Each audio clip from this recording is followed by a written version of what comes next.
Все началось со строчки «Я примерил на себя Есенина». Я решил ухватиться за нее и написать стихотворение «Я примерил на себя Есенина». Такая ритмичная, хорошая строчка, но усложним задачу. Будем писать стихотворение в стиле самого Есенина. Очень удобное упражнение. Упражнение для написания стихов, когда примеряешь на себя не содержание, как в переводе, а примеряешь на себя стилистику какого-то поэта. И через это, в общем-то, учишься писать стихи. Посмотрим, что получится. Итак, строчка задает ритм. Ритм хочется развить. Будем писать стихотворение, подражая Есенину. Подражание – это не копирование, не имитация и не пародия. При подражании мы ищем какие-то ключевые характеристики поэта. Это дает нам возможность познакомиться лучше с творчеством самого поэта. Но мы не копируем слепо. Копирование – это когда мы перенимаем какие-то подходы, рифмы, находки и калькируем их один в один. Кроме того, есть еще имитация. Имитация – это когда кто-то пишет стихотворение в попытке выдать себя на другого. И очень многие матерные стишки Есенина, которые фигурируют в сети, на самом деле являются его имитацией. Не обязательно похожей имитацией. Я не буду утверждать, что Есенин не писал матерных стихов, вполне мог писать матерные стихи, но те, которые мне доводилось увидеть, когда ближе знакомишься со стилистикой Есенина, становится понятно, что, в общем-то, Есенин бы так не написал. И, наконец, есть пародия. Пародия объединяет в себе много из этого, элементы копирования, элементы имитации, но имитации такой, чтобы гротескно что-то показать и, может быть, даже высмеять. Вот нам нужно найти некую грань подражания, выхватывания стилистических особенностей без скатывания в пародию, без слепого копирования и уж ни в коем случае не имитируя, то есть не пытаясь представить наше произведение за произведение самого Есенина. Будем работать по стандартной схеме. Ритм, смысл, рифмы, звуки. Рифмы на третьем месте, рифмы не на первом месте.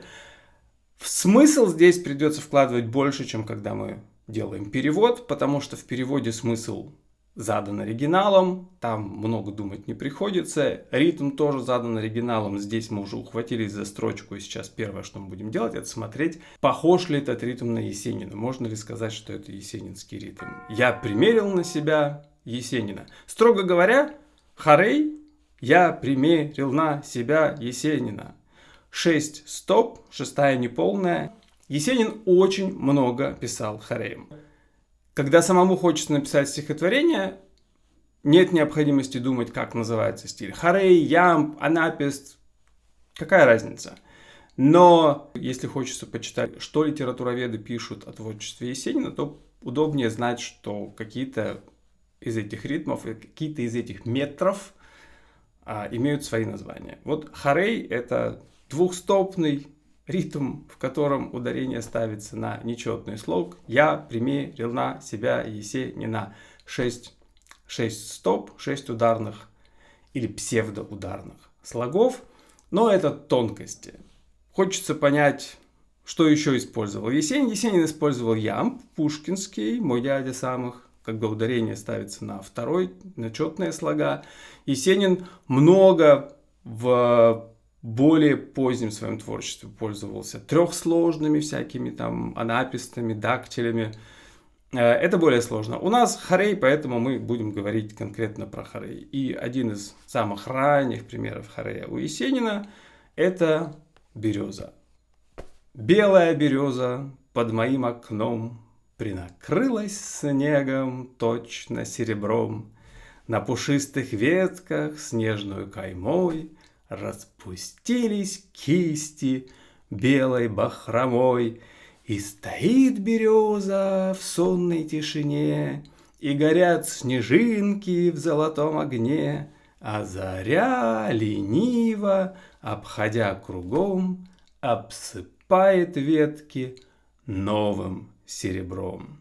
Стихотворение, которое мы все учили в школе, детей как правило, приучают к творчеству Есенина через это стихотворение. Стихотворение, может быть, не является самым первым стихотворением Есенина, но является его первым опубликованным стихотворением. Это 1913 год, первая публикация этого стихотворения. И источники, в общем-то, сходятся во мнении, что это трехстопный хорей. Загляните куда угодно, трехстопный хорей. Белая береза под моим окном.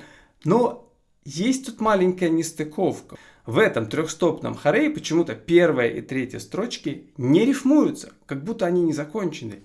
Белая береза принакрылась снегом. На пушистых ветках распустились кисти, и стоит береза и горят снежинки, а заря лениво обсыпает ветки. И в нем нет никаких рифм, получается белый стих.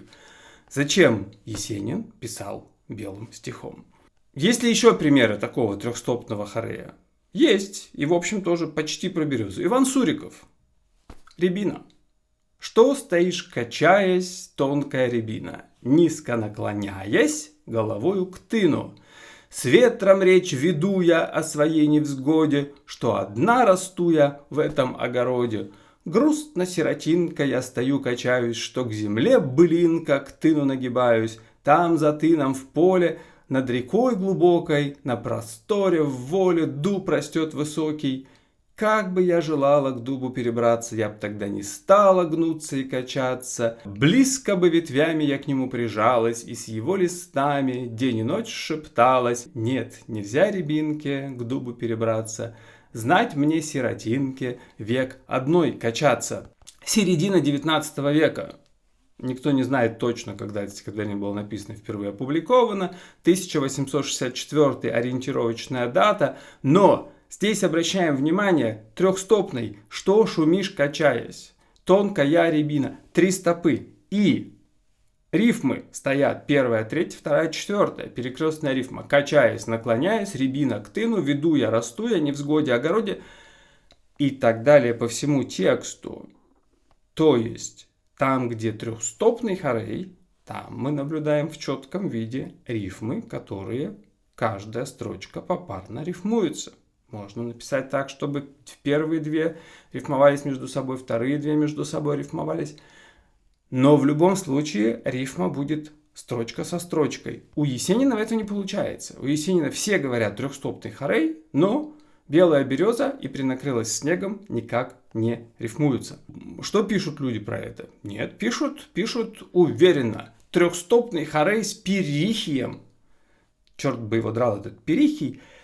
Это когда у нас два слога, но мы в них не ставим ударение. Он нам никак не помогает понять, почему же все-таки это трехстопный.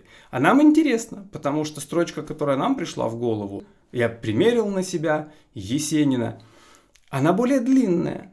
И хочется понять, насколько это характерно для Есенина. Может быть, Есенин всю жизнь писал только короткими строчками. Зачем Есенин писал трехстопным хореем? Опять же, источники нам услужливо подсказывают. Есенин хотел изобразить народную речь, народную музыку, приблизиться к деревне, приблизиться к народным песнопениям. Но народные песнопения, частушки, это четырехстопный хорей. Я была на веселе, полетала на метле. Частушки – это 4 стопы. Потому что душа народная, душа любого человека стремится к устойчивости. Стоять на 4 точках, стоять на 4 стопах всяко устойчивее, чем на 3. 3 стопы, они задают такую неуверенность и унылость даже, и тоскливость. Белая береза под моим окном принакрылась снегом, точно серебром. Было бы здесь 4 стопы, получилось бы по-другому. Давайте исправим Есенина, давайте добавим туда 4 стопу, чтобы получилось народное. Белая моя береза под моим таким окном принакрылась белым снегом, точно белым серебром. И все, и магия ушла, и нет никакой тоски. Есть такая припрыгивающая манера народных песнопений, народных плясок, народность появилась. Что-то там не так, что-то там. Писал ли Есенин четырехстопным? Есенин писал четырехстопным. Замечательное стихотворение, опять же, из относительно раннего, не очень раннего, уже 1918 год, стихотворение «Королева». Пряный вечер, Гаснут зори, по траве ползет туман. У плетня на косогоре забелел твой сарафан. В чарах звездного напева обомлели тополя. Знаю, ждешь ты, королева, молодого короля. Коромыслом серп двурогий плавно по небу скользит.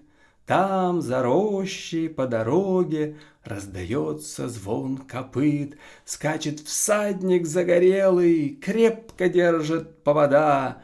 Увезет тебя он смело в чужедальние города. Пряный вечер, гаснут зори, слышен четкий храп коня.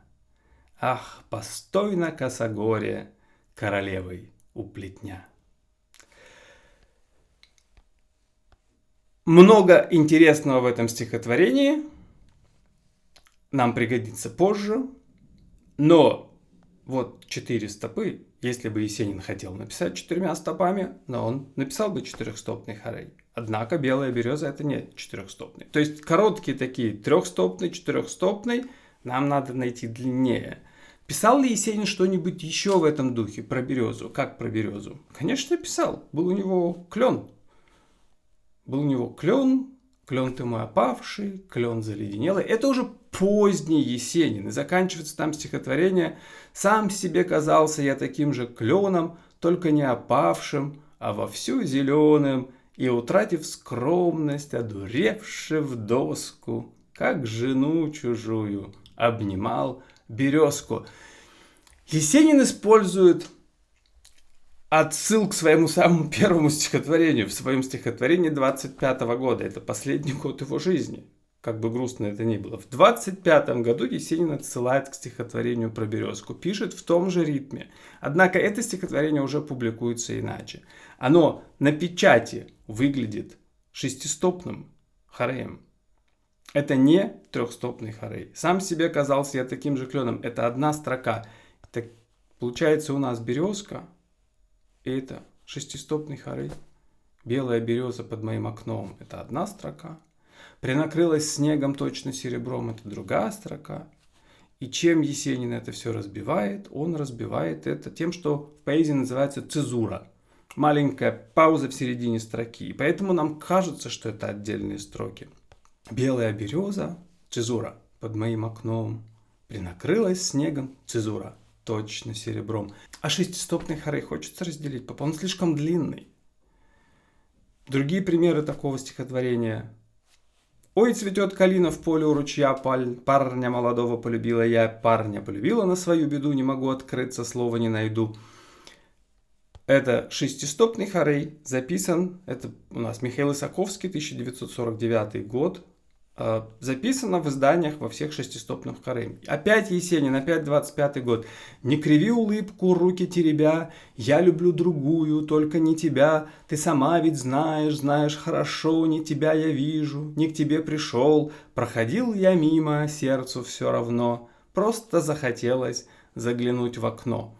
Это тоже 25-й год, тоже поздний Есенин, тоже в той же структуре написано стихотворение, и это 6-стопный хорей. Хорошо, 6-стопным хореем Есенин писал. А не важно, что мы включаем туда немножко 5-стопного. То есть у нас получится, если мы будем укорачивать строку, у нас же первая строка получается неполная. Получается, если она укоротится, первая строка получается: «Я примерил на себя Есенина». Один слог, провисает последняя стопа. Один слог. Если мы его удалим, получится 5-стопный. Писал ли Есенин 5-стопным? Находим, проверяем.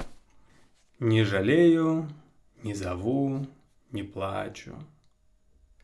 Все пройдет, как с белых яблонь дым. Увиданья золотом охваченный, я не буду больше молодым. Ты теперь не так уж будешь биться, сердце, тронутое холодком, и страна березового ситца не заманит шляться босиком. Дух бродяжий, ты все реже расшевеливаешь пламень уст, О, моя утраченная свежесть, буйство глаз и половодье чувств! Я теперь скупее стал в желаниях. Жизнь моя, иль ты приснилась мне? Словно я весенней гулкой ранью проскакал на розовом коне. Все мы в этом мире тленны, тихо льется с кленов листьев медь. Будь же ты вовек благословенна, что пришло процвесть и умереть. Пятистопный, очень лиричный, очень... Можно читать с цезурами, можно читать без цезур, не жалею, не зову, не плачу. Но сама есенинская манера, к счастью, сохранились записи, как Есенин читал некоторые свои стихи, он их членил, там была всегда цезура. Всегда делал паузу в середине строчки. И он читал их так напевно. Не жалею, не зову, не плачу. Все пройдет, как с белых яблонь дым. Увиданья золотом охваченный, я не буду больше молодым. Может быть, эта манера вызвана тем, что записи делались на концертах, акустика была не очень хорошая, нужно было артикулировать четко, нужно было кричать громко, нужно было доносить до публики этот ритм, который зашит в стихотворении. Но паузы-то все равно в строчках делаются не просто так. Паузы ставятся там, где исполнитель, там, где автор хочет поставить паузу по смыслу. Поэтому пауза все равно имеет смысл. Что меня особенно радует, это то, что «не жалею, не зову, не плачу» — это 5 стоп, а «увиданье золотом охваченный» Есенин в 22 году уже позволяет себе легкую неточность в числе слогов, легкую неточность в рифмах, и это придает особый шарм. «Не плачу», охваченный. Ритм становится неточно. Если мы посмотрим на рифмы, которые были в «Королеве», «Зори косогоре», «Туман сарафан», «Напева королева», «Тополя короля», и в «Березе» все-таки Есенин очень четко следил за всеми рифмами. И уже вот 22, 23, 24, 25 год все больше и больше появляется рифмы, которые не очень точные, но они этим добавляют особого шарма. Здесь как ритмом еще это все акцентируется. Увиданья золотом. Золото — еще одна тема, которая проходит сквозным. Золото у него будет про волосы. Мы знаем цвета его золота волос. Еще больше золота волос у Есенина появляется. Из интересных образов, которые нам позже пригодятся, в «Королеве» было коромысло, серп двурогий. Коромысло — месяц, эти ассоциации, когда он привносит, когда он строит образы, когда он дает нам... Мы понимаем, что речь идет о месяце на небе. Но коромыслом серп двурогий плавно по небу скользит. То есть серп двурогий — это месяц, а скользит он по дуге, которая является коромыслом. И у Есенина еще в других стихотворениях это вот образ неба коромысла и серп рог в отношении месяца, это будет продолжаться дальше. Ну и, конечно же, совершенно восхитительная фонетика. Тихо льется с кленов листьев медь. Тройное л, и она льется. Бульк, бульк, бульк, бульк. Так красиво. В общем, очень повезло. Первая строчка, которая пришла в голову, может быть, она не просто так пришла в голову. Может быть, она пришла в голову от того, что я был погружен именно в Есенина. Этим волшебным комментарием «Есенин лучше». Я готов подписаться. Мне просто было хотелось понять, чем же он нас так трогает. Видимо, я вошел в состояние, в котором сама собой эта строчка родилась. Тоже есть такой метод. Хотим подражать? Входим в состояние поэта, пытаемся проникнуться, начитываемся, и само собой что-то родится. В общем, она не просто так родилась. Вот, будем писать шестистопным хореем или пятистопным, как получится. Будем с цезурами. Я примерил на себя Есенина. Разумная такая цезура, да, которая отчеканивает. Я примерил на себя, и дальше мы говорим, кого именно. Да не пальто, ни шапку, ни ботинки. Есенина примерил на себя. А кому нравится Пирихий, тот пускай пишет Пирихием. Вот честное слово, дела нет до того, есть там Пирихий, нет Пирихия. Мы выбираем ритм, и в этом ритме начинаем писать. И нам абсолютно не важно. Харей, не харей, ямб, не ямб, Пирихий, не Пирихий. Пусть литературоведы разбираются, цезура, не цезура. Пусть литературоведы разбираются, как это написано и почему оно работает. Ритм, смысл, рифмы, звуки. Переходим к смыслу. О чем, собственно, будем? Первая строчка есть. О чем, собственно, будем писать стихотворение? По контексту, начитавшись стихов Есенина, мне хотелось бы передать идею, что чтобы лучше понять стихи Есенина, нужно как бы влезть в шкуру лирического героя.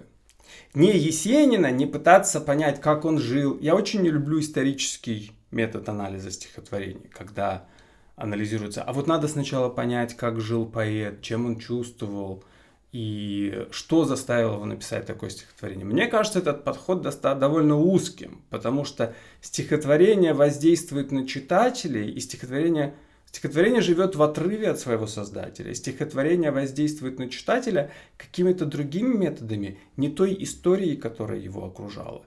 Историкам, возможно, это интересно. Литературоведам интересно, чтобы понять контекст исторический и контекст личностный, который объясняет написание стихотворения. У читателя запрос очень простой. Стихотворение либо воздействует, либо не воздействует. Мне показалось нужным поговорить или затронуть тему того, чтобы заставить стихи Есенина воздействовать на себя по-новому, надо влезть в шкуру лирического героя и пытаться понять, а что же, в каком состоянии должен был бы находиться лирический герой, чтобы написать такие строчки. Не Есенин, не автор. Лирический герой — это всегда гиперболизация. Автор может находиться в каком-то состоянии, он ловит какие-то моменты, аспекты своего состояния и дальше гиперболизирует их, усиливает их на бумаге, делает их более ярко выраженными. Поэзия — это всегда не так, как жизнь устроена. Это не про жизнь. Про жизнь — это проза. Поэзия — это что-то необычное. Мы вылавливаем что-то необычное, преподносим его необычно, усиливаем, и тогда оно воздействует. У Есенина, естественно, как у любого автора, есть периоды, когда он проходит через какие-то переживания, и эти переживания находят отражение в его стихах. Но сказать, что каждое стихотворение — это автобиография или кусок автобиографии, наверное, это было бы неправильно. У него был период деревенско-крестьянский, когда он писал про деревню, но он уже жил в городе. То есть он продолжал носить роль деревенского поэта, но он жил в городе, писал при этом про деревню. Так называемый кабацкий период его стихов. Есть же свидетельство, что он не все время сидел в кабаках. Он ездил по делам, он ходил по издательствам, он не всегда был пьяный. Стихи были в основном про пьянку. Опять же, он видел в себе этот недостаток, видел в жизни этот недостаток и акцентировал на нем внимание, и через этот недостаток своим лирическим героям показывал, что так вот устроена жизнь, что-то надо менять. У него есть стихотворение, дальше я еще буду читать. Если страна пьет, если вся планета пьет, то и лирический герой, естественно, тоже пьет. То, что пью я, разве можно за это ругать, коль на этой пьяной планете родила меня мать? Дальше идет. Еще один штрих, еще один аргумент в пользу того, что нельзя проводить аналогию между автором и его лирическим героем, это то, что Есенин не писал стихотворений для детей. У него жены и дети были, а стихов про детей 0. Он к детям относился очень чутко, воспоминаний об этом много. Его друг, потом враг, потом снова друг Анатолий Мариенгоф тоже писал о том, как Есенин играл с сыном Мариенгофа Кириллом. Есенин к детям относился чутко. Стихов про детей не писал никаких, стихов для детей не писал никаких. Дети и семья в его стихотворениях упоминаются, но если вспомнить, например, стихотворение «К сестре», то дети там упоминаются как кто-то, кто не я, будет бегать по этим полям. То есть они упоминаются совершенно в другом контексте. И наоборот, Владимир Маяковский, у которого детей не было, Владимир Маяковский писал для детей и писал про детей. Опять же, лирический герой от автора сильно отличается. Главная идея, которую я хочу донести стихотворением, это то, что нужно вжиться в Есенина поэта. Не в исторический контекст или его семейные и дружеские отношения, а в Есенина поэта в том состоянии, в котором он пишет стихотворение, чтобы понять, что им двигало. Автор может писать стихотворение на трезвую голову, помня о том и снова вживаясь в состояние, как он себя чувствовал, когда он был пьян, если говорить о кабацком периоде. Вернемся еще раз к «Белой березе». «Белая береза» — это стихотворение состояния. Если подойти к этому стихотворению с точки зрения того, что испытывает лирический герой здесь не называется. Конечно, лирический герой — это не береза. Лирический герой — это тот, кто эту березу описывает. И теперь только вдумайтесь, в каком состоянии нужно было пребывать, чтобы вычленить из всей окружающей природы только одно единственное дерево. Ничего больше вокруг нее нет. Одно единственное дерево, которое медленно покрывается снегом и абсолютно бессильно. Не может с себя этот снег стряхнуть, не может сделать ничего. А вот то, что ее покрывает снегом, в отличие от монохромной белой березы, вокруг нее царит какая-то жизнь.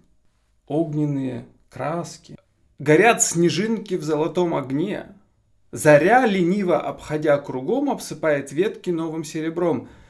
Береза одинокая, а вокруг нее есть жизнь. Заря вокруг нее двигается, а береза стоит. И вот эта тема одиночества, она, конечно, проходит красной линией через творчество Есенина, но если говорить о смысле, который мы хотим передать в стихотворении, то, наверное, не только тема одиночества, а хотелось бы передать многосложность, многослойность, многоярусность произведений Есенина. И если получится добиться такой же, или хотя бы приблизиться к многоярусности в том стихотворении, которое будем писать. Если бы мы писали стихотворение из одного четверостишия, то, наверное, главная идея, композиция, смысл и даже образы, все это можно было скомкать воедино. Но у Есенина однокатренных, то есть одночетверостишных стихов просто нет. И нам тоже нужно будет продумывать композицию, нужно продумать композицию, которая была бы похожа на есенинскую структуру. Даже одно стихотворение будет длиться там минимум 4 четверостишия, а уже позже, уже в 20-е годы, там и 8, и 12. Тот факт, что мы можем сделать несколько четверостишей, дает нам возможность наделить каждое четверостишее своим смыслом. Имеет смысл пройтись по тем темам, которые на виду, которые делают Есенина узнаваемым. Это нам позволяет подражать ему, затрагивая темы, но и пройтись по его жизни, быть может. Но при этом все время отрицать и говорить, что нет, он не такой. И наводить вторым смыслом стихотворения, наводить читателя или слушателя на понимание, что надо что-то искать за этим. И, в общем-то, тематика стихотворения Есенина хорошо проанализирована во множестве источников.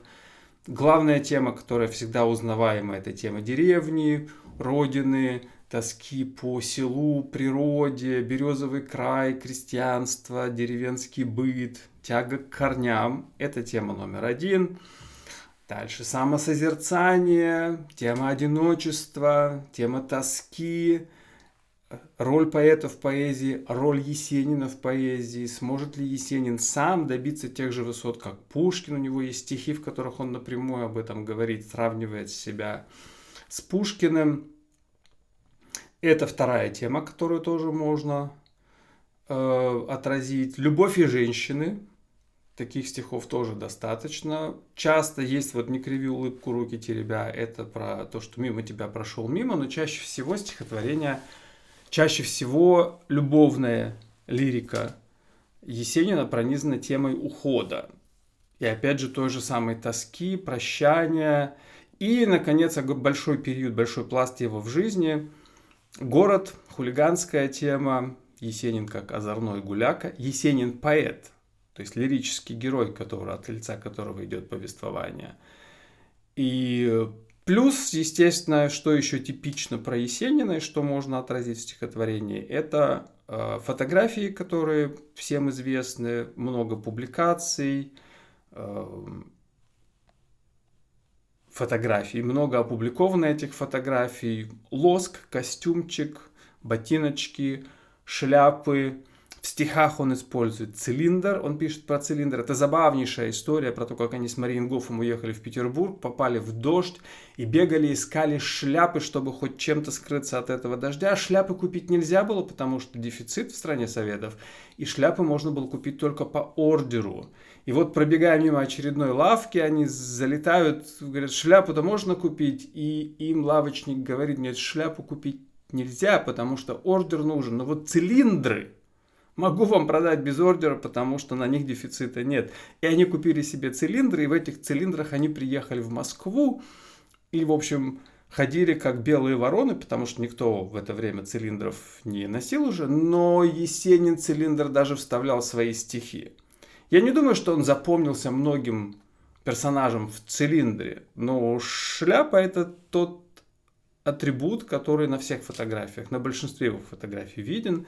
И это тоже можно было бы отразить в стихотворении, то, каким он запомнился по своим черно-белым фотографиям. Итак, будем выстраивать четверостишие методом отрицания, проходиться от четверостишия к четверостишию по тематике, по тем клише, с которыми ассоциируется Есенин, и показывать, что не природа и деревня, а что-то другое. Не озорной гуляка, а что-то другое. Не позерство и памятник себе воздвиг, а что-то другое.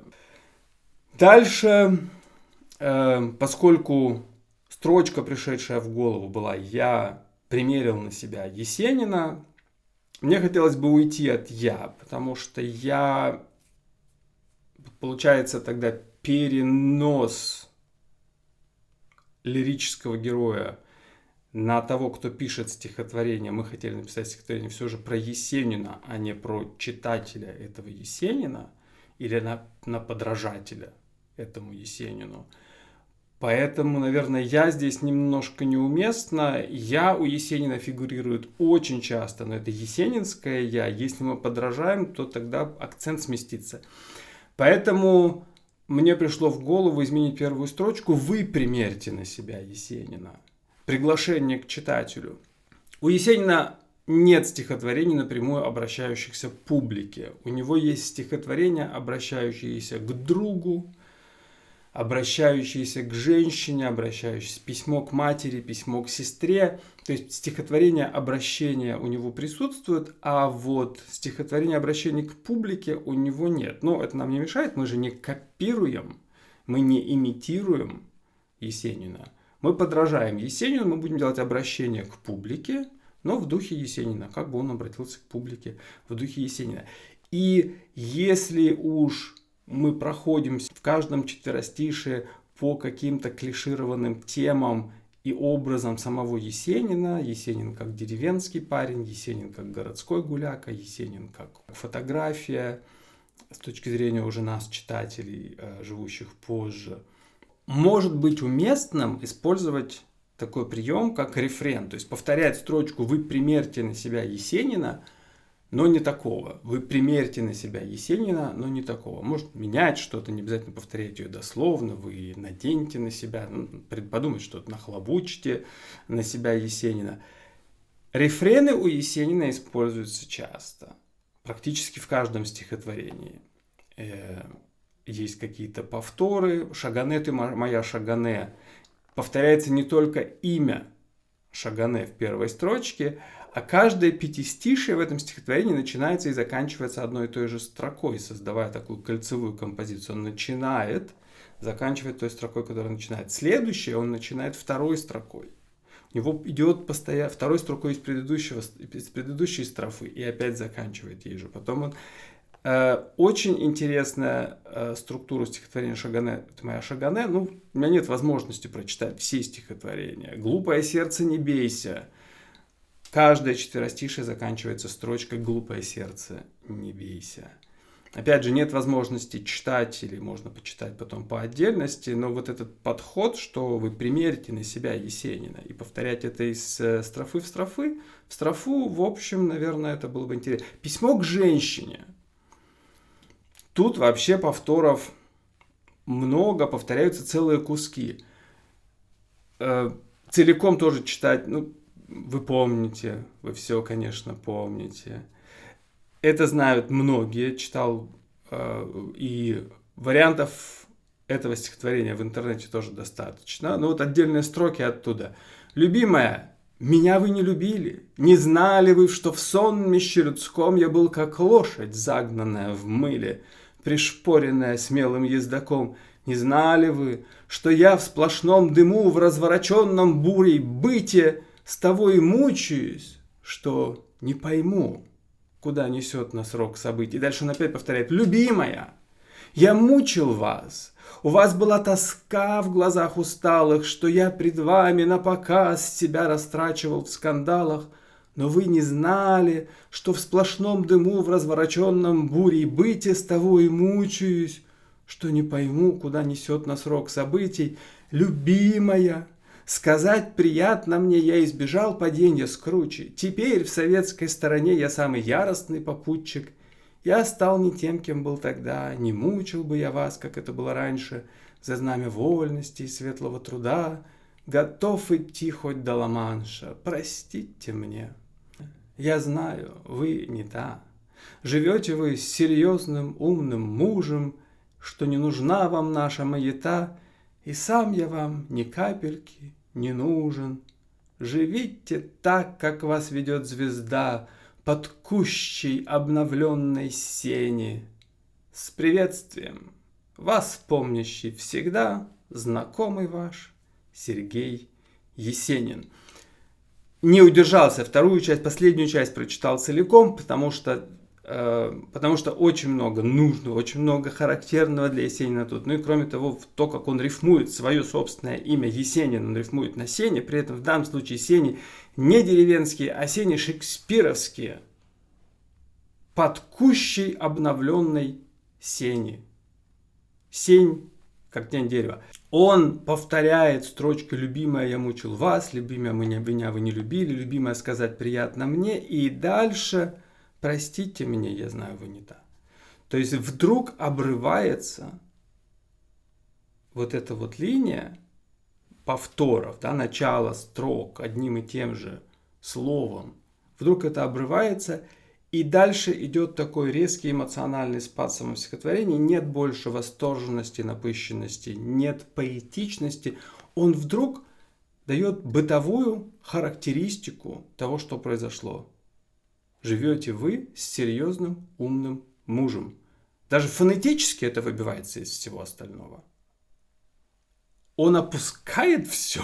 Он сначала был восторг, я вспоминаю, я скучаю, я страдаю, я переживаю, я был неправ.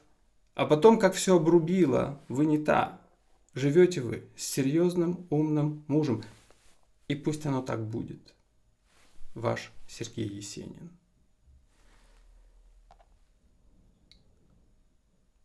Потрясающе. Потрясающе. Можно ли это изобразить? Можем ли мы подражать такому? Не знаю. Подражать можно всегда. А быть Есениным нельзя. Продолжение следует. А пока вот что у нас получилось. Вы примерьте на себя Есенина, не того, что клены да березы, что воспел и лунный свет рассеянный, и луной всколыхнутые слезы. Вы набросьте на себя Есенина ни пальто, ни шляпу, ни ботинки, ни кудрей золотое море вспененное на умытой ретушью картинке. Вы прикиньте на себя Есенина, не того, что городской гуляка, чья стезя скандалами усеяна, что по пьяни затевает драку, нахлобучьте на себя Есенина, не того, что смотрит с пьедестала, не улыбку плутовско растерянную, а того, которого не стало. Обратитесь на чуток в Есенина. Средь толпы, схватясь за горло штофа, тушьтеся из пустоты сиреневой извлекать пронзительные строфы. Так почувствуйте себя Есениным, тем, что между строк и выше смысла, чтоб само собой от потрясения полилось про месяц коромысла. Фух! Вот, наверное, мы закончим на сегодня.